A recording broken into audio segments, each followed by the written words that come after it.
रबी बिन अनस रजी अल्लाह ताला अन्हु से किसी शख्स ने पूछा कि क्या मलकुल मौत तन्हा रूह कब्ज कर लेता है?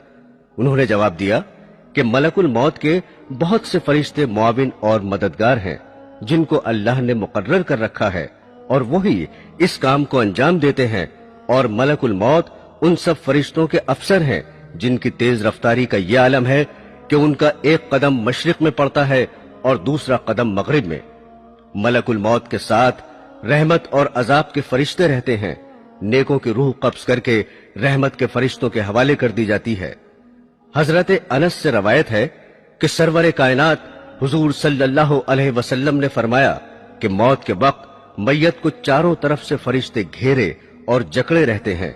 अगर वो ऐसा न करते तो मरने वाले मौत की सख्ती और शिद्दत तकलीफ से जंगलों में भागे भागे फिरते, और नेक बंदे की मैयत पर फरिश्ते दुआ और इस्तिग़फ़ार उस वक्त तक करते रहते हैं जब तक उसके मुताल्लिकीन तकफीन और तदफीन से फारिग नहीं हो जाते। इस तरह मलकुल मौत के साथ बहुत से फरिश्ते रहते हैं।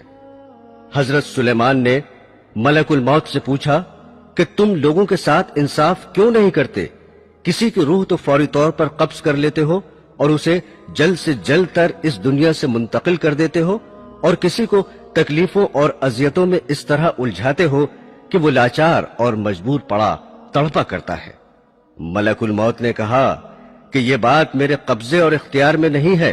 हर एक के नाम का एक सहीफा मुझे मिलता है, जैसा हुक्म होता है बजा लाता हूं।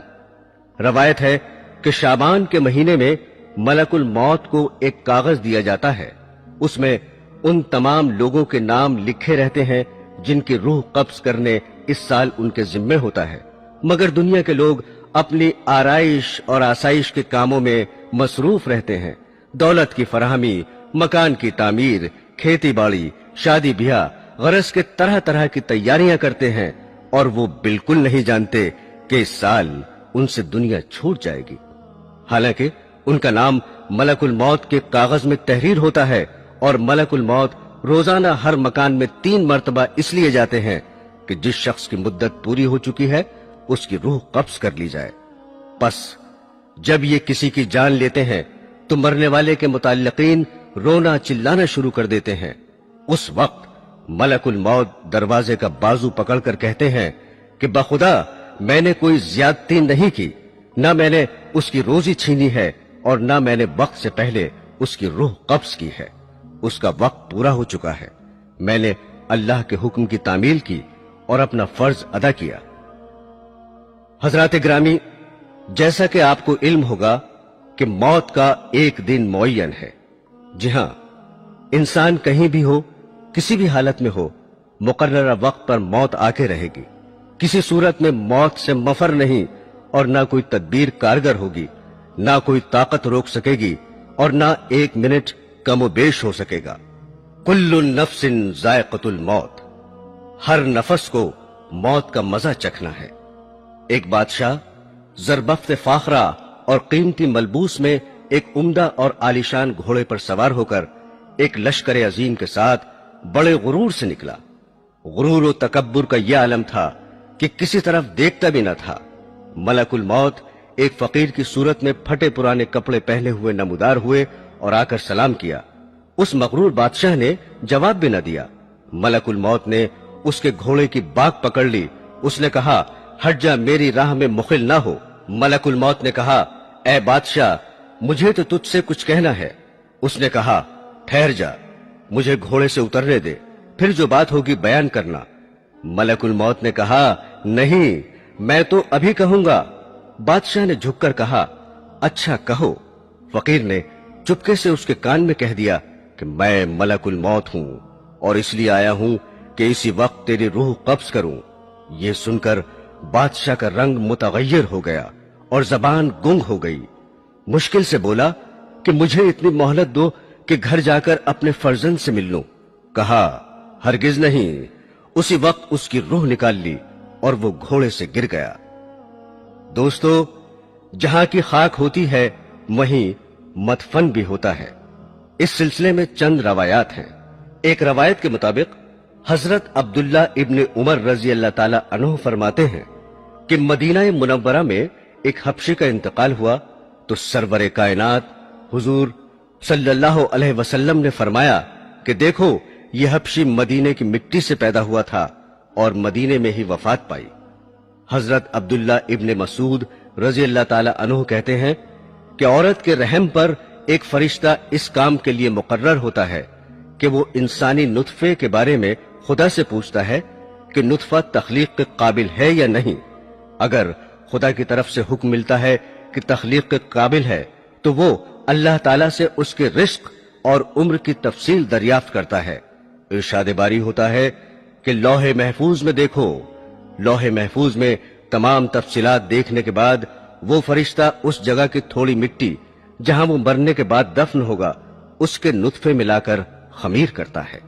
حضور اکرم صلی اللہ علیہ وسلم نے فرمایا کہ انسان کی تجہیز میں جہاں کی خاک ہوتی ہے وہاں جانے کی قدرتی طور پر اس کو ضرورت پیش ہوتی ہے۔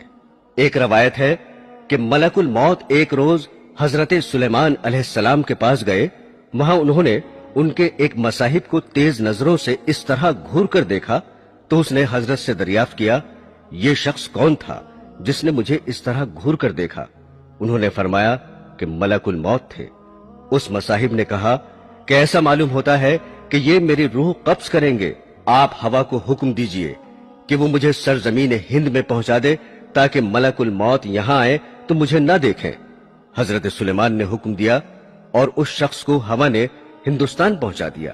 پھر ملک الموت آئے تو آپ نے پوچھا کہ تم نے میرے مصاحب کو کیوں گھور کر دیکھا تھا؟ ملک الموت نے کہا کہ حضرت مجھے اللہ تعالیٰ کی طرف سے حکم ہوا تھا کہ اسی گھڑی ہندوستان میں اس شخص کی روح قبض کروں۔ وہ یہاں آپ کے پاس بیٹھا ہوا تھا، میں نے اسے دیکھ کر سوچا کہ یہ ہندوستان اتنی جلدی کیسے پہنچے گا، لیکن جب میں وہاں گیا تو اسے بھی وہیں پایا اور میں نے اس کی روح قبض کی۔ حضرات گرامی، بعض اوقات ایسا ہوتا ہے کہ انسان کی وفات کہیں ہوتی ہے اور کسی دوسرے مقام پر دفن ہوتا ہے، مگر جہاں کی مٹی ہوگی وہیں دفن ہوگا۔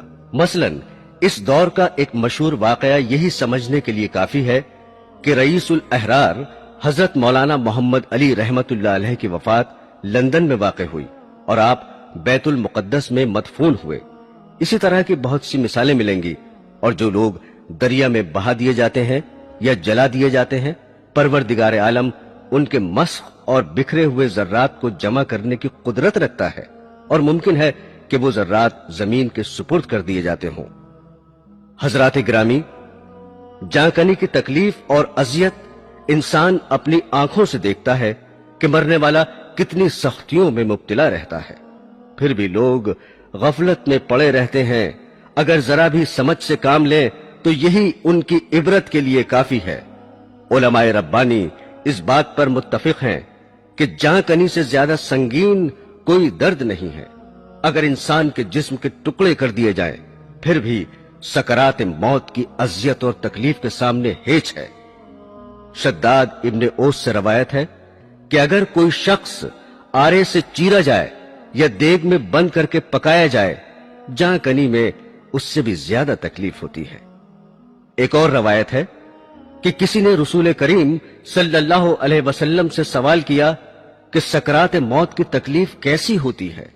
آپ نے فرمایا کہ آسان موت ایسی ہے جیسے خاردار شاخ کو ریشم میں ڈال کر کھینچنے سے کانٹے کے ساتھ ریشم ٹکڑے ٹکڑے ہو کر نکلتا ہے۔ شمائل ترمذی میں ہے کہ سرور کائنات صلی اللہ علیہ وسلم کو نزائے روح کے وقت اتنی سخت تکلیف گزری کہ حضرت فاطمہ الزہرا رضی اللہ تعالی عنہ دیکھ کر رونے لگی۔ حضور نے فرمایا کہ ایسی تکلیف کبھی نہیں ہوئی تھی۔